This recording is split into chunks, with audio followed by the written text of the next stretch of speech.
Coming up next on the CHGO Cubs Podcast, presented by Toyota and Bet365. The heat is on. We are taking the temp with 45 games to go for the Chicago Cubs in the regular season. Plus, are we really talking about 2032? And it's Magic Wand Monday. CHGO Cubs next.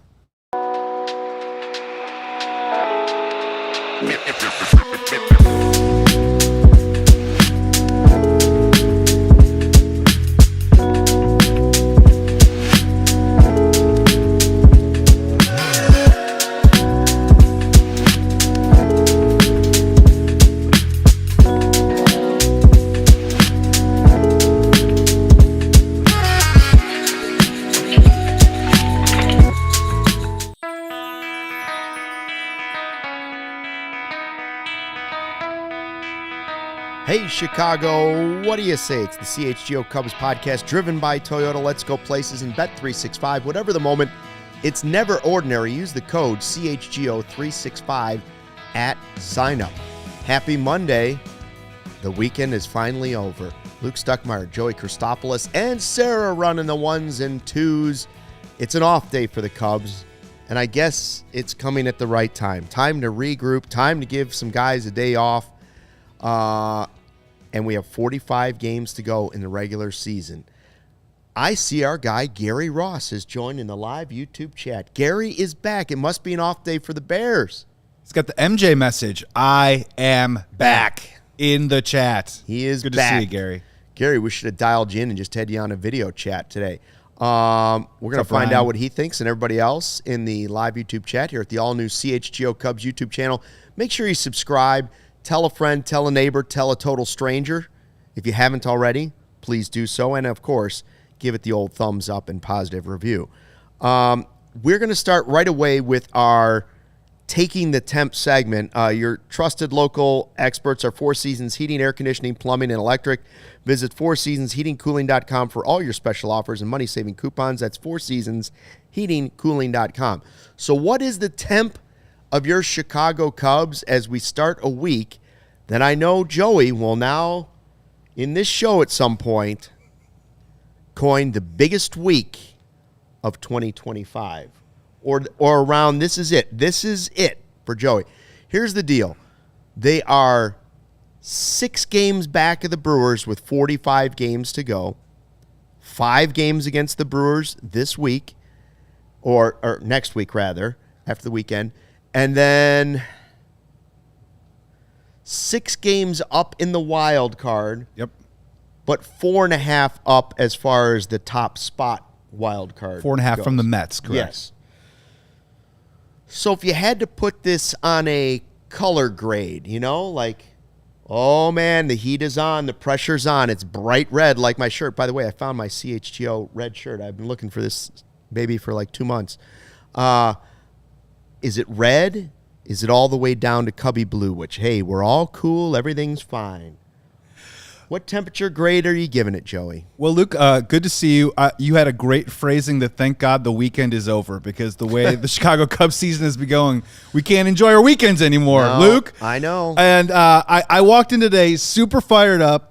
The Chicago Cubs need a hero, so I threw on the Harrison Ford T-shirt today. I was wondering, yeah. It's time to bring in the Indiana heroes. Jones. When you're talking about the color for the Chicago Cubs, I'm going to go with the color black, because the black encompasses all colors. Because this season can now literally go in any direction possible. That's right. Watch out! Get away from me, the rattlesnakes of the Milwaukee Brewers. Oh boy. So yeah, no, look, you alluded it to a little bit, and I understand a lot of people may be feeling right now. I've seen some people say in the chat that the season is over. Mm-hmm. I've seen some people in the chat that the division is lost. And I'm with you. And we're going to talk a lot about, unfortunately, some of the Milwaukee Brewers and what they've been doing, and obviously what the Chicago Cubs haven't been doing. But I will say on this show here right now, I walked in here fired up today, that at the very least, Cubs fans, understand this. Starting tomorrow, we have 11 games in 10 days. That is probably the last stretch, the last bastion of hope that we have in terms of the division. The last crusade, if you will. And are we entering the Temple of Doom? We're about to find potentially. out. But here's the thing. And I came up, Luke, with over the next 10 games and 11 days, I came up with some great rules that are going to maybe get the Chicago Cubs back in the divisional race. I will say that if after these next, 11 games in 10 days, obviously if they don't play well against the Brewers, don't play well against the Blue Jays, 100% over. We're turning the division faucet off, 100%. But I will also tell you that we also can look forward and talk about this team still being a playoff team. I know it isn't fun. I know we haven't spent the whole year talking about it, but in my opinion, I got some rules coming up, Luke. 11 games in 10 days where I think the Chicago Cubs, there are a couple of things that they could possibly do. We're going to get into it that I think can maybe give them a shot to stay in the division race and keep the faucet on a little bit longer. Keep the faucet on. I got to the point last night where I said, you know what? The division's over. The division's over. That's the way I feel. And the only way that's not true is if something miraculous happens. If they find the Ark of the Covenant. Yeah. And, they rip. Right now, the Brewers have ripped the heart right out of us, held it up, and shown it to us. It feels like the division's over. The Brewers are on such an incredible run, and the Cubs are just playing meh baseball. They're not playing bad baseball. They're just playing meh 500 baseball. And last year, I remember Cody and Ryan laughing at me because I think it was June. I said after a series against the Cardinals, we did a show at Almost Home. I was like, it's over. Division's over. They can't compete with these teams. This team has felt different, and the only reason I can say that there's a little beep, beep, beep, beep, just potentially that they haven't completely flatlined and there's no paddles, and that's because there's 5 games against the Brewers. If somehow this offense woke up all at the same time and you got hot and you won the 5 games against the Brewers or 4 out of 5 against the Brewers, then I would say, okay, fine, it's not over. But unless that happens, honestly, it's as much about the Brewers as it is about the Cubs. What I find disappointing and what's difficult is when you're talking about, I believe that they're 22. I think it's, what is it? I want to make sure that I get it right. What their record has been over this last stretch. They're 22-22 over the last 44 games. Yeah. So as you said, not a terrible baseball team. Clearly not good enough, and clearly not good enough to win a division or have high hopes to go deep into a postseason. And what's been most disappointing, Luke, is this team has harkened back a little bit to some of the agita that I think last year's team had that could never really get going. That won 83 games again for the second straight season in a row. Couldn't put together a long, productive stretch of successful baseball. And I think what made this season so much fun is that right out of the gate, they showed that they were going to be different than last year's team, but now they're reverting back to form a little bit. And that's what's a little frightening. But I will tell you, there's some good and some bad, right? And here's some stuff that I just wrote down really quick. Obviously, over the last 10 games, they've scored 29 runs. That's 2.9 runs per game. That's not going to that's not going to cut it. That's including the 9 that they scored on Saturday. Mm-hmm. So obviously, we all know that the offense has been a huge problem. They've scored 2 runs or less in 4 of those games over their last 10. As Kevin very well made a great point last night on your guys' show. Hope everybody checked it out. Was that the Chicago Cubs had the best starting pitching since the All-Star break, and we're still a 500 team. That is hard to believe.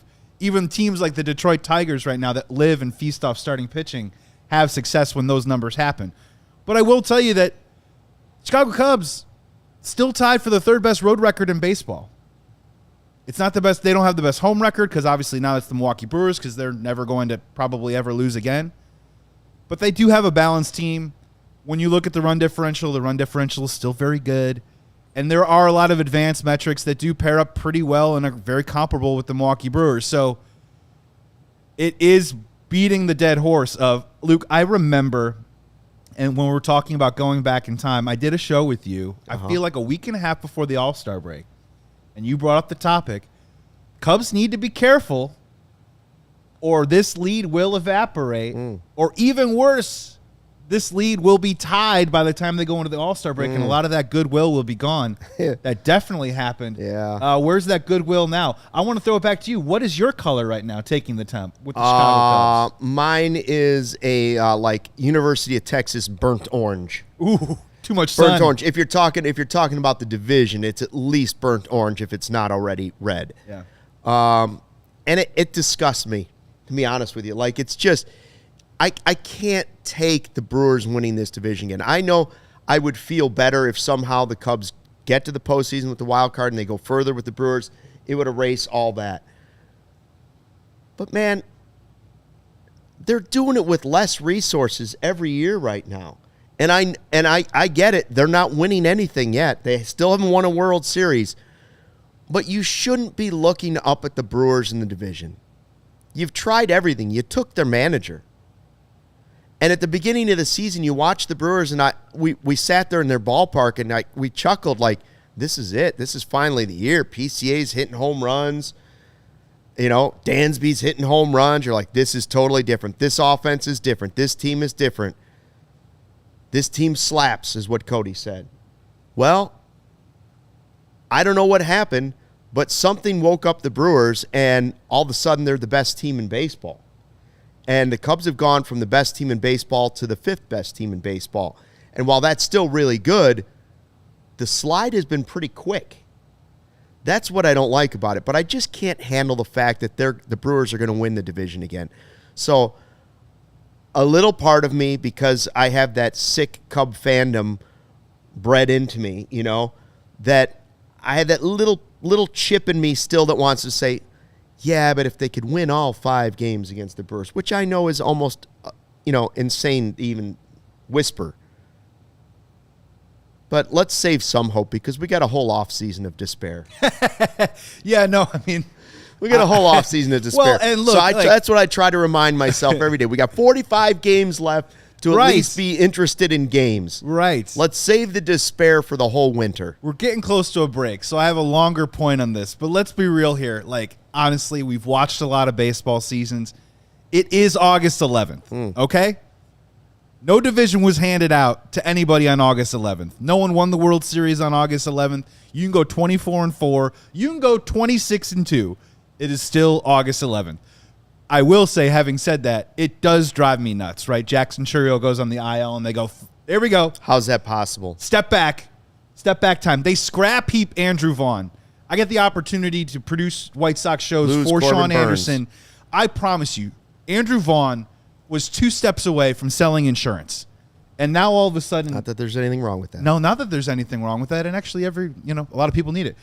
But I'm saying he was going to change his vocation in life. That's where he was heading. And now all of a sudden, you said, what are they putting in the water in Milwaukee? Well, he's drinking from it out of a hose. And he's all of a sudden now this fantastic player. And now this funny thing, too, of, they get Brandon Woodruff back. Missed the entire season, come back, and he's throwing 96 and striking out guys left and right. Are the Chicago Cubs going to be afforded that same luxury when to do that? When Tyone comes back in a couple of weeks, he can't even get out of AAA as he's battling back from the calf strain. So there are a lot of things incredibly frustrating about the Milwaukee Brewers and their success. Luckily they have a stadium that doesn't protect you from rain. At least they have that. At least we have that going for us a little bit. Oh man, they had some bad fun.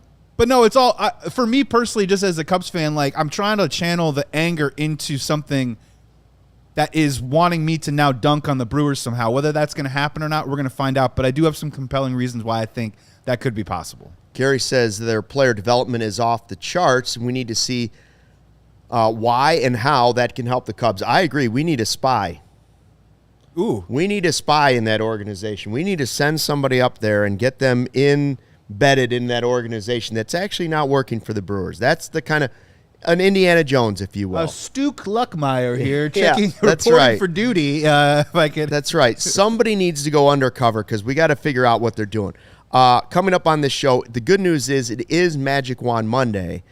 So if there is going to be any kind of miracle or push for the playoffs, which would not take a miracle, we're going to wave our magic wand. What has to happen to get the Cubs still to the postseason and successful in the postseason?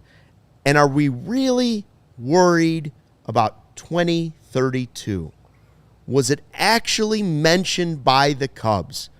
That absurd statement and what you think of it. Let us know in the live YouTube chat. I know Craig Brindle already has. But first, a word from our sponsors here at CHGO. Hey, Cubs fans, whatever the moment, it's never ordinary at Bet365. New customers now get a $150 in bonus bets when you bet $5, win or lose. Sign up, use code CHGO365, deposit $10, and place a bet for $5 to get $150 in bonus bets if your bet wins or loses. They also have that Bet365 early payout offer, so here's the deal. You are a winner if your team goes ahead 5 runs. It's an instant payout. Win or lose, straight bets, parlay selections, they're all marked as winners. So download the app and use code CHGO365 when you sign up. Remember, new customers, $150 in bonus bets when you bet $5, win or lose. Sign up, use the code CHGO365, deposit that $10, bet that $5, get that $150 in bonus bets. It can be used on spreads, totals, props, futures, and more. Whatever the moment, it's never ordinary at Bet365. You must be 21 plus or older, and if you or you know someone that has a gambling problem, crisis counseling referral services can be accessed by calling 1-800-GAMBLER in-app only. Summertime Shy has been sizzling. Woo. My AC unit, working full-time, trying to keep up, sounds like an old truck sputtering down the road. Good news is, I know who to call. Four Seasons Heating, Air Conditioning, Plumbing, and Electric has been serving the area for more than 50 years. Now's the time to get your air conditioning checked out, and Four Seasons experts are ready to help you with AC installation, maintenance, and repair. When it's hot and humid, you want your home to be nice and cool and comfortable. Just because we're sweating out the Cubs game doesn't mean you have to sweat in your house. Save up to $4,000 on new comfort systems with Four Seasons. New AC units from $39 a month. AC furnace combos from $57 a month. Call 866-4SEASONS. Your trusted local experts, Four Seasons Heating, Air Conditioning, Plumbing, and Electric.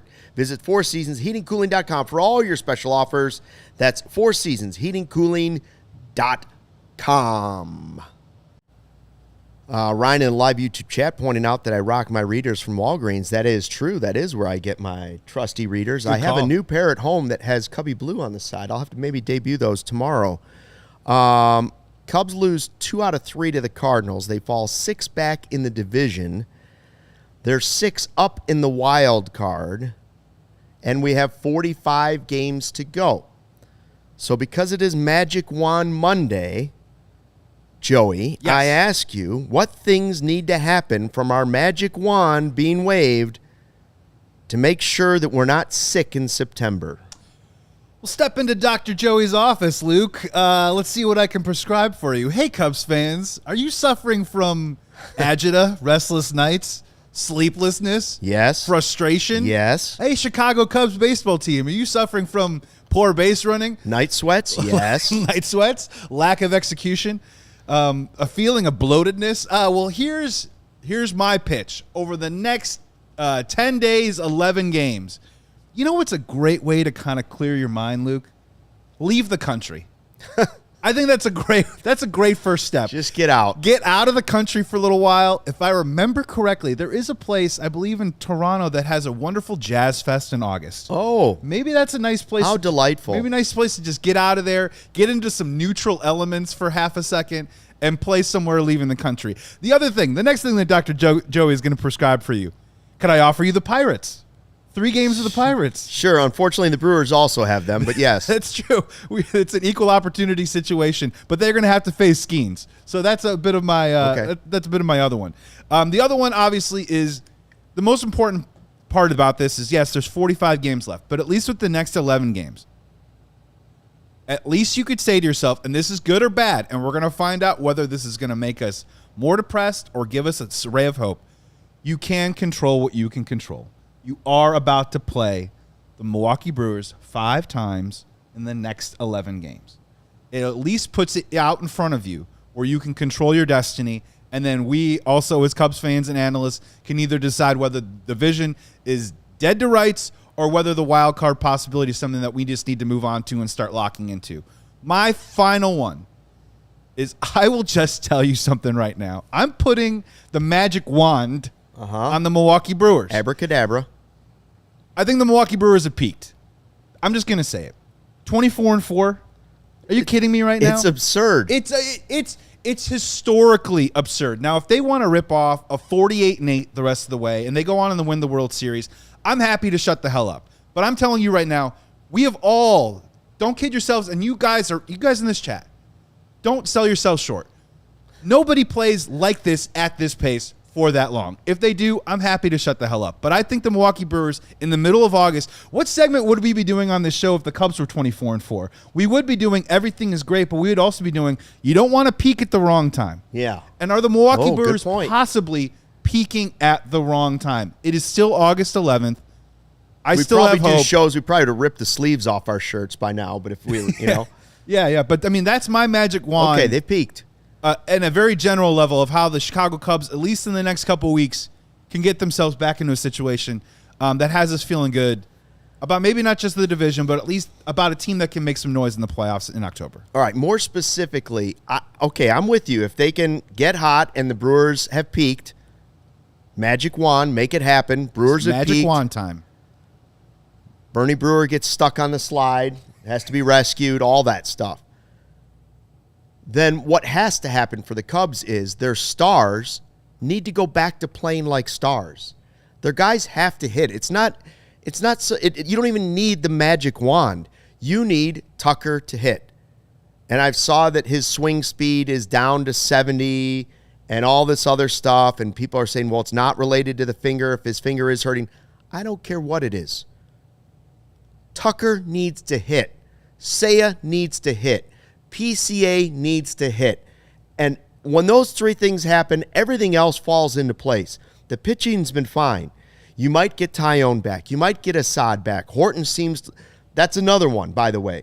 I kind of feel like Cade Horton can be the magic wand because you mistakenly did not make the move. You didn't risk any of your prospects to go get a big starter. Instead, you got a Soroka who may never pitch again. So now it's plan B. You got to move on to whatever plan B is. And the only thing I can see is I have liked what I've seen in Cade Horton. Now, I don't know if he's got enough pitches left in his arm this season, but does Cade Horton look like he could be ace material someday? More than I ever thought. And he started to look that way. So Horton is one key. But the offense is the biggest thing. Those guys just have to hit. They have to go back to hitting. Ian Happ, give us your hot stretch already. Yeah. Where's it at? Yep. Give it to us already. And frankly, Craig Counsell's got to work some of his magic. If you're getting paid $40 million to be our manager, and we took you away from the team that was supposed to desperately need you, and we talked last night about, well, I don't know if it's the right mix of leaders. I don't know if there's a Rizzo on this team. I don't know if there's this on this team. There's a lot of nice guys that have been there and done that and won that, but are they all saying the right things? I don't care. The manager's the guy that's supposed to be that guy. He's supposed to be the leader of this team, and I want Craig Counsell to do something special. I don't know what it is. I don't know if it's the lineup. You have suggestions for the lineup for him? Do something. Yeah. I understand when nobody's hitting, it's hard to be like, well, here's our cleanup guy, because I don't know who any of it is. You need to spark somebody into getting back to where they were. Yeah, I mean, an easy way to just kind of walk through a Major League Baseball season is, for the beginning of the year is you got to win the Shota starts, right? And if you look at the Matthew Boyd and Shota starts, they're 1-5 in their last 6 starts as a team winning baseball. So when you talk about Cade Horton, those starts become even more important. And I think the idea is if you have those 3 guys and you feel pretty good that you're going to win at least 2 or 3 of those starts every single week, and then the 4 or 5 starts are a little bit of a 50-50 ball, you're playing about 600 baseball, which is what they were doing most of this year. And they've gotten away from that.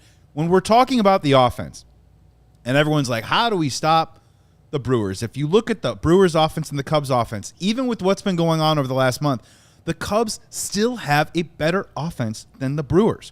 In terms of on-base percentage, it's not that different. Brewers are up to a 34% clip. Cubs are at about a 32% clip. You'd like to see that go up just a little bit. They still have more collective WAR on offense than the Brewers do collectively with their offensive lineup. The BABIP right now with the Brewers is 302. The Cubs is only 286. 286 is close to league average. Brewers just a touch a little bit on the lucky side. K rate and walk rate about the same. Both teams strike out about 20% of the time. Both of them walk about 8.7, 8.9. So it's not like the Brewers are working more walks than maybe the Cubs are. It's about the same. But when you're talking about the lineup, this is where it gets different. Brewers and Cubs, about the same in stolen bases. Brewers have 129, Cubs have 123. When it comes to home runs, Brewers 117, Cubs 166. So what that says to me is I'm not even going to wave that magic wand and say I know exactly what the lineup needs to be. I just think the lineup needs to get back to speed and power. And I think when we talked about early in the year of them causing havoc on the bases, I think somehow this Cubs team has gotten away from that a little bit. And there's a couple parts about it. I hear you on Ian Happ 100%. And I wish that he would get going because, honestly, I think he needs to be the leadoff hitter of this team. I like Michael Busch's power more in the middle of the lineup personally. Well, and he's struggled in that spot anyways. It's time to move Busch out of leadoff. I completely agree. We need to get him into a better spot. And I've said it a bunch on the show before, and I like him as a player, and he's had a great season. Carson Kelly cannot be your cleanup hitter for this team right now. I get it. In the first month of the year, it seemed really cool and trendy when he was basically the National League's Cal Raleigh, hitting the ball over the fence left and right. But at this point right now, for me, if you look at Ian Happ and Carson Kelly's ground ball rates, Carson Kelly hits the ball on the ground a lot more. Ian Happ hits more line drives than Carson Kelly. So at the very least, I'd rather have Ian Happ play cleanup just because, in my opinion, if Seiya and Kyle Tucker are hitting just singles right now, we're getting clogged up on the bases. And we're not going from first and third, I think, the way that we were at the beginning of the year. And I do believe that something needs to happen where I think PCA probably needs to go back to that sixth spot a little bit. I think we need to find out Michael Busch or Ian Happ probably need to hit cleanup. I want Nico Horner hitting fifth.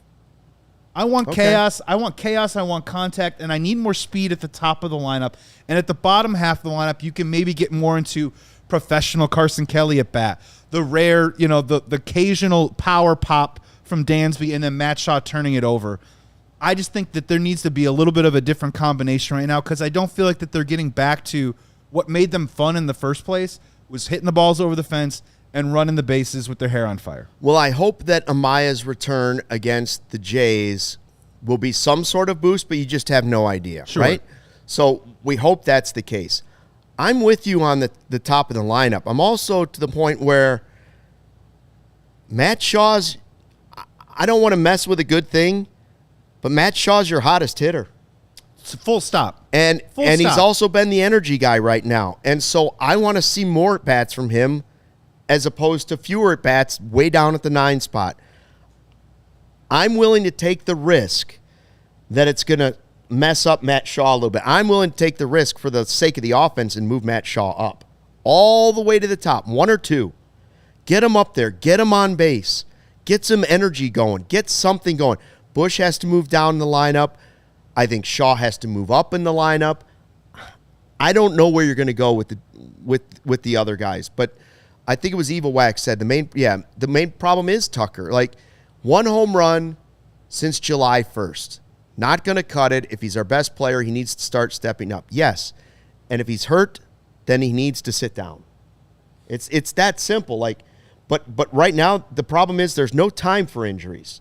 There's no time for injuries. And I know you're going to have to try and call somebody else up and get a spark, but I would move Shaw up in the lineup. I'd move him all the way up to one of the top spots. I really would. Just to try for one night and see what happens. And just to try for one night, I personally don't think you could I don't think you're going to ruin the kid by putting him up there for a couple of bats. They did it to PCA earlier this year for about a week. Everything turned out fine. Not the same type of player, but we are talking about players in the younger development stage of their career. And if you're putting Matt Shaw, I mean, look, I think we're kind of more old school guys where I think that the conventional wisdom is you want your best hitters to get the most at-bats possible in a game. I do also believe that setting a team up for success is also a great way to go, where I liked Michael Busch hitting second last year at times. Putting Matt Shaw in the 2-hole for just a game or two, he's going to see fastballs. He's not going to have to work a lot of spin in those sequences of at-bats because they're going to try and get him out before they still have respect for Kyle Tucker and Seiya Suzuki no matter how much they're struggling. You're not all of a sudden going to start grooving fastballs to Kyle Tucker because he's in a slump. That just isn't how it works in baseball. So getting Matt Shaw some opportunities to cause some havoc. We need more havoc. We need more chaos. We need more speed. Of course, we need more power, but we just need to get back to a configuration that harkens back to what we loved about this Cubs offense in the first place. We're going to talk more Kyle Tucker. I have a question about him coming up after the break. I'm curious what you're going to think about it and also the live YouTube chat. But first, a word from our sponsors here at CHGO. At Toyota's national sales event, we've got a long lineup of vehicles for summer fun. The 4Runner's an off-road icon. Tundra hauls it all with its twin-turbo engine, and the Tacoma takes adventure straight to the top. Want to ride with sizzling hot style and efficiency? The all-hybrid Camry is revving and ready to ride. My first car, the Camry. Just shout out to that. Visit your local Chicagoland dealer at Toyota.com today. Toyota, let's go places. Luke, there's a little something called the Chicago Bears season right around the corner. Yeah. The Cubs also, division race still, wild card race, possibly playing the postseason. So why don't you become a CHGO diehard and upgrade your fandom today? Exclusive written content, free t-shirt, plenty of discounts on future merch and events, access to our CHGO Discord lounge. So go to allchgo.com for the latest information on how you can join thousands and growing of CHGO diehards in our community. We cannot wait to connect with you on a higher level. Joey, I've been paying property taxes in Cook County for more than 20 years. I know this much. Overpaying for property taxes is something way too many Cook County residents are doing. You don't have to be one of them. In Cook County, the appeals window will vary by township, close up rapidly, and they're very difficult to win. So let Ownwell's experts ensure you're prepared for when it counts. You can sign up in under 3 minutes. Their team of local experts can start saving you money with no upfront costs. In Cook County, Ownwell has a 25% contingent fee, meaning you only pay if your property taxes are reduced. 86% of Ownwell's customers receive a reduction. No upfront costs, savings, or free guarantee. Only pay if you save. So save money on your Cook County property taxes with Ownwell. Sign up in less than 3 minutes. Start your appeal today at ownwell.com/cook. That's OWNWELL.com/cook. Save yourself some dough. So we're talking about what the Cubs have to do to still make the postseason. They're up 6 games in the wild card. They're down 6 games in the division. 45 games to go. We were talking about Kyle Tucker, and Gary was hinting at it, and it's something we've addressed before. Yes, I do think the Cubs let their players play through injuries a little too much, if that is what's going on with him. It's admirable that the players want to, but it's the organization's job to do what's right for the organization. Like, is 50% Kyle Tucker? If he is hurt, if it is the finger, then the organization has to decide, is 50% of Kyle Tucker better than whatever else you could put out there in the outfield? Right now, it's not proving to be, if that's the case. So I don't know what the situation is. So my question that I wanted to ask you is this. Is it possible that whatever's going on with Tucker now, while most of us are thinking about how will it affect the price, do you want, I've heard people say they don't want him now because he's had a bad month and a half. Like, he's not, you know what I mean? Like, yeah. First half was spectacular. Everybody wanted him. It would be the most disgusting thing in Cubs history if they don't sign him. To now people have flipped and said he's not the guy. He's overpaid. He's overblown. Are the Cubs also managing Kyle Tucker's free agency while also trying to compete in 2025? I mean this in this way. Are they not moving him down in the lineup even more because they don't want to insult him? Interesting. Are they not telling him you need to go to the injured list now because it's not working and you're not? If he's hurt, again, I have no inside information to tell you he's hurt, but it's gone on long enough now that if an injury is a thing, are they also trying to manage not upsetting a player that they would like to keep at a probably lower rate than some other team would like to pay? It's a fair question, I think, in the sense of moving him down in the lineup. I mean, if he's going to be in there, he does provide still, even on his darkest day, one of the better at-bats you're going to get. Still get you walks. Yeah, he's still getting you walks. As I said on the show, though, he ain't Kevin Youkilis. We need him to do a little bit more than that. I will say, though, in terms of like not making him upset, I mean, he's putting himself in a position where we know in baseball when they go to those arbitration hearings, those things can get really ugly when the front office starts kind of spitting numbers back at you as the player and kind of putting the value on what they think that you are. And his play right now might not be leading towards something that's going to be very fun. But somebody's going to pay him anyway. 100%. Even if he slumps the rest of the season, the next 45 games, somebody's going to give him a huge contract. Right. They are. And that's what's going to be fascinating is what he's at 18 home runs right now. Does he get to 24? Does he get to 25 by season's end? Does he get to 85 RBIs? And then that prospective team, are they asking themselves, am I plopping $400 million on that? I will tell you, though, in terms of prototype, and I think what made us so excited about him becoming a Chicago Cub in the offseason is that he is a young player who's incredibly low maintenance on the personality side of things. He's a left-handed slugger who isn't slugging right now, but a left-handed slugger, which is not an easy commodity to find out there in his late 20s. He had one. Well, they had one. Yeah. Who's got 41 home runs right now and 95 RBIs, but I digress. But no, he is the type of player that you do want to target and the type of player that you do want to invest serious money into, and it is becoming more of a complicated situation by the day of now. How much is he going to get, but how much are you going to convince him to take to stay in Chicago? I will just say this just really quickly about the injury. If there is one. If there is one. It's not a perfect calculus, but let's just pretend and put an arbitrary number on it and say that Kyle Tucker is at 50%. With finger injuries, depending on what it is, and a ligament, and trust me, I've had a ton of them. You don't need to close up. This thing ain't never going straight again. Ooh, that's crooked. I will just say that there is going to probably be a soreness and a discomfort that either probably needs surgery, that probably means he gets casted up all the way up to his arm, or it's going to be the type of discomfort that honestly isn't going away for probably like 8 to 10 weeks. So I'm wondering if they're just doing the thing of 50% to 70%. You're probably 70% is maybe the ceiling of what that number is of how healthy he's going to be with that finger. What is the point of sitting him? Is it getting worse? No. Is he having discomfort with it? Yes. Can he injure it further? No.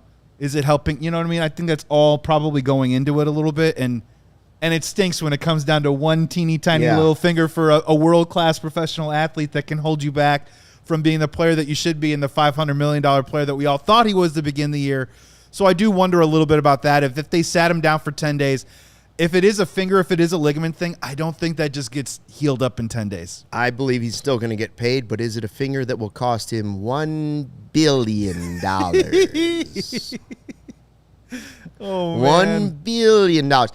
Evil Wax 73 with the super chat says, if he doesn't hit 20 home runs this year, I don't think he's worth a long-term contract worth more than $250 million. I think many teams will still pay him more than $250 million. I really do. And I just think that's the way it's gonna play out. And all of us were saying he was worth $500 million at the beginning of the season. So let's not focus too much on one small stretch. Guys go through ups and downs throughout the season. Boy, it's just unbelievable that they've all gone through this at the same time. Now, let's get to the comment in the Jesse Rogers article from Carter Hawkins, because back at the beginning of the show, I saw Gary Ross here in the live YouTube chat, one of our diehards, always in the Discord, wanting to talk about the yin and the yang between Jed and Carter Hawkins. Jed and Theo. There was a yin and the yang. Jed is the risk adverse, and Theo was the one that always kind of wanted to push the envelope and trade for somebody big and make a big move a little more than Jed. So that worked well together. Is it possible you have two risk adverse guys in there in Carter Hawkins and Jed? Well, Carter made a comment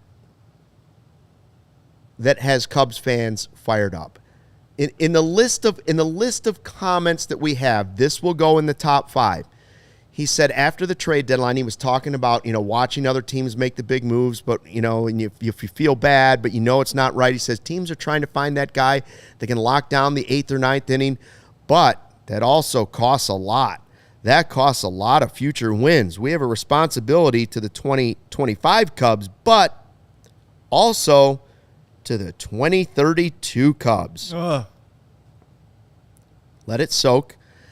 That's not always popular in the moment, but it's a decision we have to make.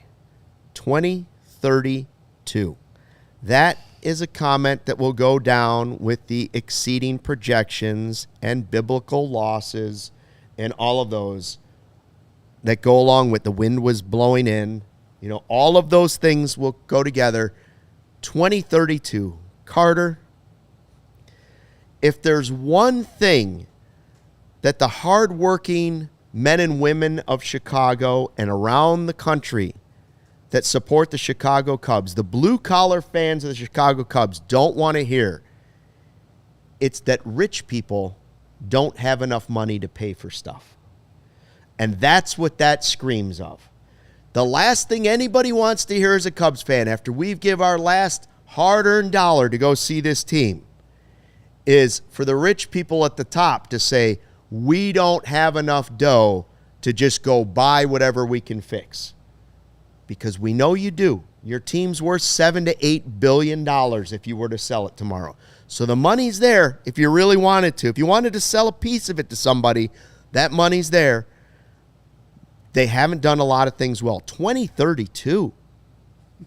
Sarah, do you know how old I'll be in 2032? I'll be in my 60s. I'll be 32 years old. If I'm lucky in 2032, I'll be in my 60s. Because nothing's guaranteed to anybody. That's a long time. I can't worry about the 2032 Cubs.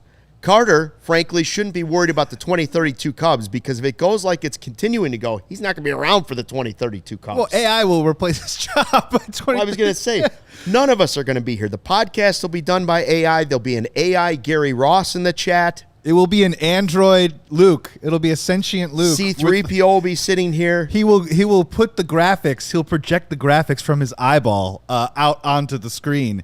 The year is 2032. And Carter Hawkins Cubs have racked up thousands of future wins. By then, we won't even be watching real baseball. We'll be watching on an iPad or whatever the next new thing is. We'll be watching kids play a video game that looks like real baseball. Well, and unfortunately, that's probably what's going to happen. Unfortunately, I think he let slip a couple of things that you need to maybe know about how they operate that I think have eternally frustrated Cubs fans over the last several years. The first one, let's just keep this in the present for a second. The 2032 Cubs and talking about future wins. He was talking about that in reference to a trade deadline where they didn't do anything for the current present Cubs team trying to earn current present wins. And we got on there and we talked about how this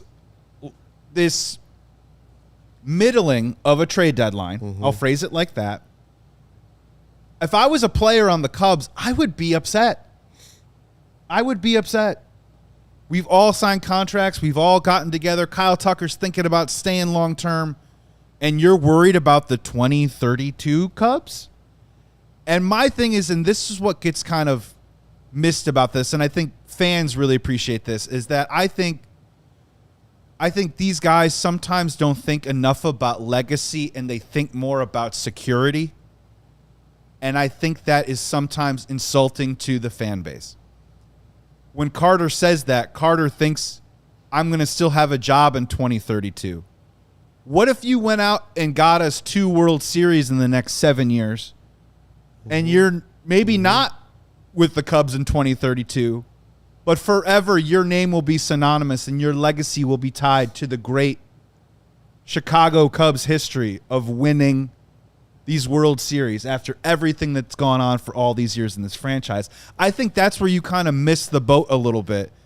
And I'm with you, man. 2032, like, I don't even want to get into it, right? But who knows what's going on in the world in 7 years and what's going to happen. And this does harken back a little bit to the biblical losses of 2020, where the Chicago Cubs were still in that window of contention.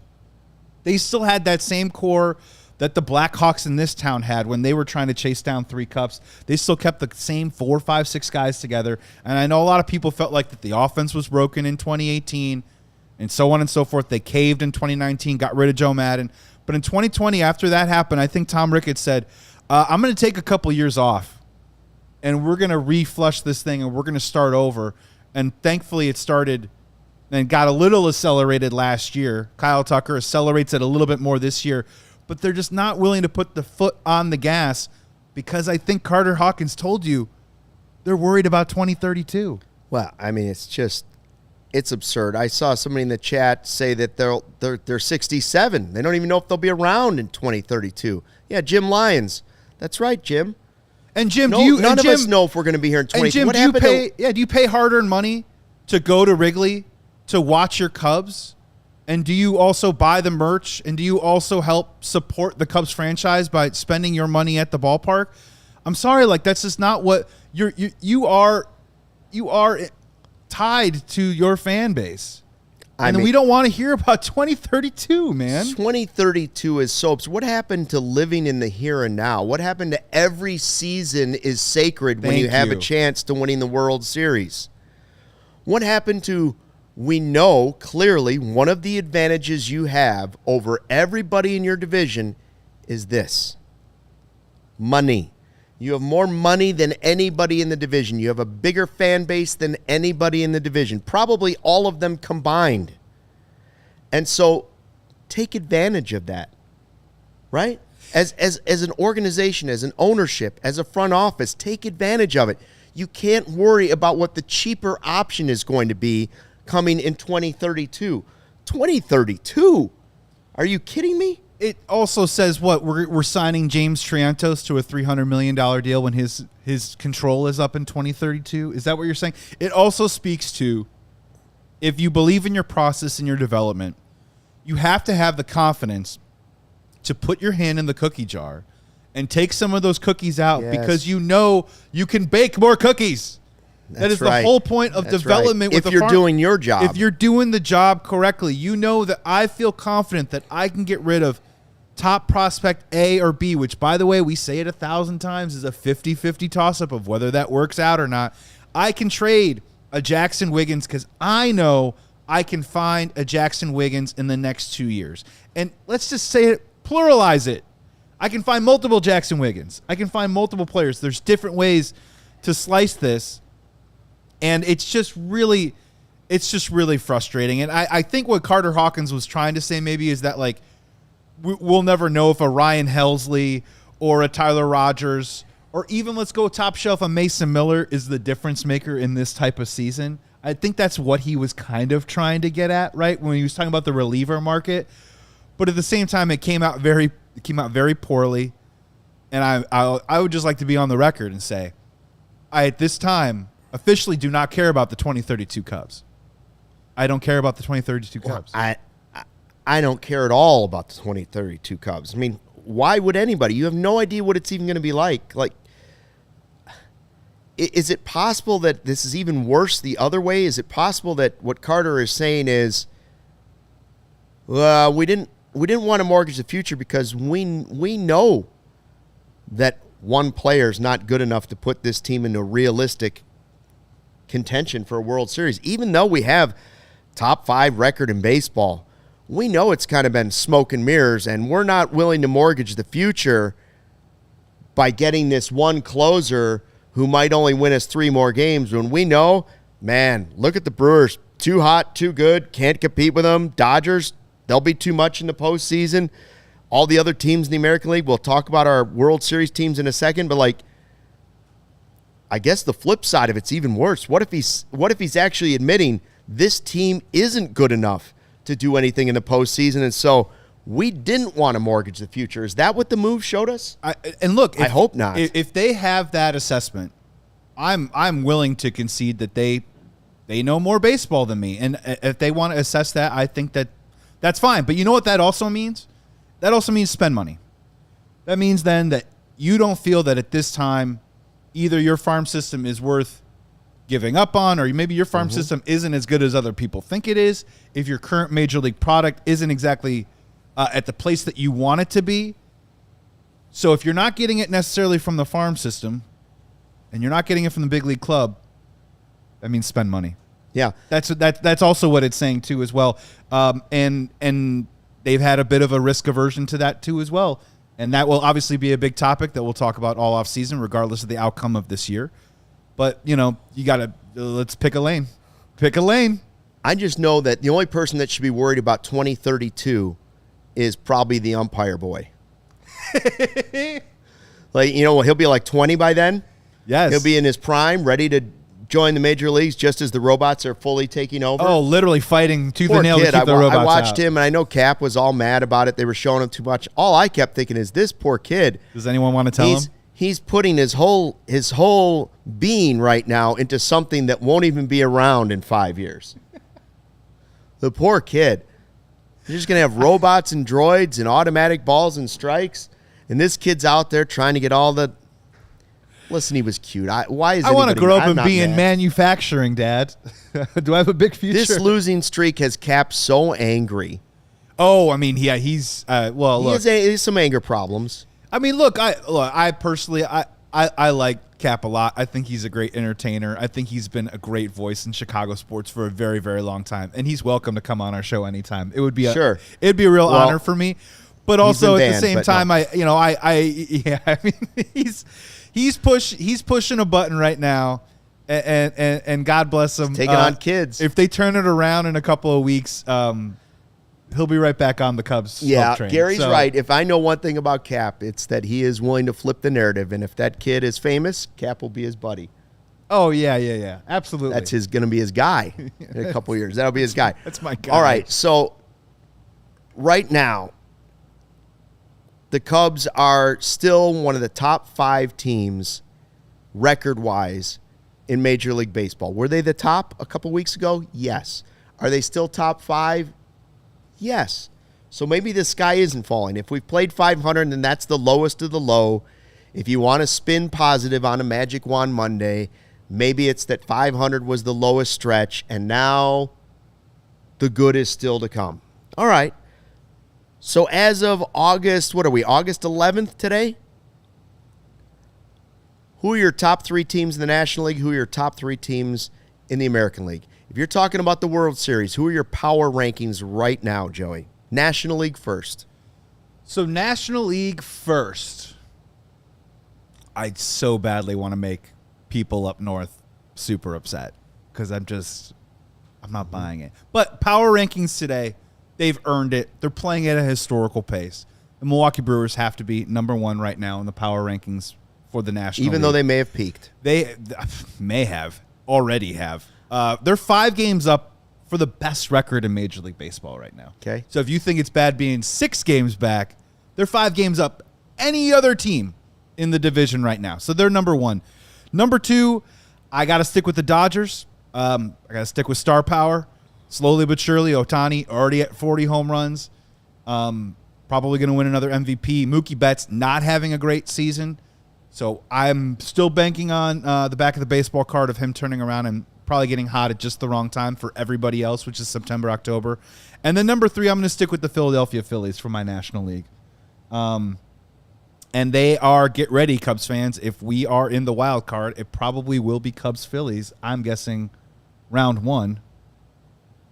So you got the Phillies 3rd. I have the Phillies 3rd right now. And I see Dominic says Dodgers, Phillies, Brewers.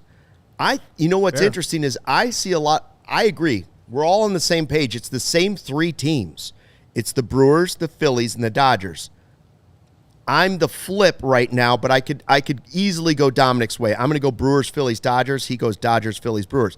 Would I say Dodgers? Listen, if I had to face one team in the postseason right now, even though the Brewers have this pitching that everybody's afraid of and they have the magic mojo, I would put the Brewers technically at the bottom of that list. But who's the best team in the National League right now? It is the Brewers. Right. That's the power ranking. As far as who do I think for World Series contenders, I would probably flip that. I would go Dodgers, Phillies, Brewers. Because I still think the Dodgers are going to be tough to beat. I still think the Phillies might be the team to beat somehow in the National League. And the Brewers, until they prove it to me somehow that they can keep this up and actually do it in the postseason, then I'll believe the Brewers. But the Cubs are not in the top 3 right now. And rightfully so. In the American League, for me, it's Astros, Blue Jays, Mariners. And Astros for the same reason I say Dodgers. Could I easily see this playing out? Baseball's a weird sport. Everything's funny. And then at the end of it, it's the Astros and the Dodgers. Yes, I could. Because they're always there. Yeah. They're always there. And they have some of the same magic that the Brewers have, only they have it in the postseason. So I could see that. Are the Blue Jays and Mariners the hottest teams in the American League right now? Yes. And I don't know that I saw either one. I don't think I saw any of the three hottest teams in baseball coming. I didn't see the Brewers, I didn't see the Blue Jays, and I didn't see the Mariners. But here we are, and they have to be three of the top 6 teams in baseball. Yeah, so for this exercise, and you did a good job, so I'm going to course correct. For my AL, the 3 teams that if I had to put money on to come out of the AL and have the best shot at winning the World Series, I am going to go number 1, the Mariners. I'm going to go number 2, the Astros, and I'm going to go number 3, the Blue Jays. The Detroit Tigers do not make my list at this time. When it comes to the Mariners, 3 great starting pitchers between Kirby, Gilbert, and Castillo. I can ride with that. I just really like their offense. Cal Raleigh obviously having the season of seasons right now. Julio Rodriguez has turned his season around. He's gotten super hot, and then they added Suarez. Naylor's hurt. Let's see what happens. When it comes to the Astros, I'm with you, man. The one pitcher no one talks about who's having a complete Cy Young season is Hunter Brown. Yeah. I mean, that dude is a high-touted prospect that they brought up and developed, and now he is an ace. Put that with Framber Valdez. I like my chances with anybody else. And the Blue Jays, we're going to get a little bit of a taste of it. I do like the Cubs' chances against Barrios and Scherzer, sandwiched in between with Gausman. But that team can bang, too, as well. Bo Bichette having a great season. Detroit Tigers outside of Skubal, I'm just not buying them offensively right now. Well, the Tigers are on a path sort of like the Cubs. They went from the 2 best teams in baseball to both struggling a little bit. I'm curious how those 2 records in the last 30 days, what they look like for those 2 teams. Is the Tigers similar in the last 30 days to the Cubs? It feels like it. I will probably say it's worse. Yeah. And don't pull up the Yankees record during that time. Do not pull up the New York Mets record during that time. You think the Cubs got problems. Cubs are just treading water right now in a division with a team that's 24-4 out of its last 28 games. There are other prospective playoff teams right now feeling the literal dog days of August right now. And it's going to be interesting to see who actually turns that corner or who goes out to sea. Well, you know what I mean? Yeah, and if you want to drink the Cubby Kool-Aid, I don't tell you how to Cub. If you want to drink Cubby Kool-Aid, go ahead and drink it. Do they still have a top 5 record in baseball? Yes. The 2 teams we just picked to say, listen, if the World Series was tomorrow, I wouldn't be surprised if this team was in it for the American League. You said the Mariners, yes. I said the Astros. The Cubs have a better record than both those teams. Correct. I know. It just doesn't feel like it, right? Yeah. We got sales guy Jim over here, White Sox fan, with a poop-eating grin over there, smiling from corner to corner. He's so excited about what's going on. Sick right now. Yeah, I mean, he's never been so happy to come over here and watch a Cubs show. Maybe Jim needs to come to some of these rooftop events. Montgomery. Maybe he needs to come to these 120s we got coming up here and get a taste of it, because we're welcoming all people right now. Yeah, here it is. This Friday, Cubs Pirates rooftop. Come hang out. 120 Club. I saw somebody already in the chat earlier just saying they were going to join us for the part at Murphy's Bleachers. That's where we're going to start. Said I'll see you at Murphy's on Friday. Yeah, come say hello. Robert Nash. If you don't have say hello, Robert. Remind me of the chat. Yeah. Buy a green tea. Bring the 120 green T-shirt or buy one when you get up there. Come say hi to all of us. And then Monday, Brewers, Cubs. Little thing we call a doubleheader, the nighttime doubleheader. I mean, it is a great deal. It's a 2-for-1. It's twice as tasty, we like to say. It started out just being the Pirates game, and then we said, you know what? We're going to add on Monday's Brewers game. So for the same price, you're getting the free Brewers game, one of the doubleheader games on Monday. And as we know, one of the 5 biggest games of the regular season. Oh, no doubt. That day alone is perhaps the biggest day. That opening of that series is perhaps the biggest day of this Cubs season so far. Those will be the 5 biggest games of the regular season. But, Joey, let me remind you, with a minute left in the show, that let's not sleep on the 6 games before it. Because if you sleep on the 6 games before the 5 big games, they won't even matter. They won't 100%. have any significance at all. Thanks for checking out the CHGO Cubs podcast presented by Toyota and Bet365. Thanks to Sarah for running the 1s and 2s. Thanks to everybody that came on the live YouTube chat. Gary, good to see you. Now that the Bears stink again, he's back. Just one preseason they tied. game there. They tied. They tied. They're 500 That's just not a like the loss. Cubs. Right now, the Cubs and Bears, everybody's 500 right now. We're all playing 500. Thanks to you in the live YouTube chat, and we will see you for a post-game show tomorrow after the game with the Blue Jays. Until then, thanks for watching, and don't forget, fly the W. We all silly like the mayor.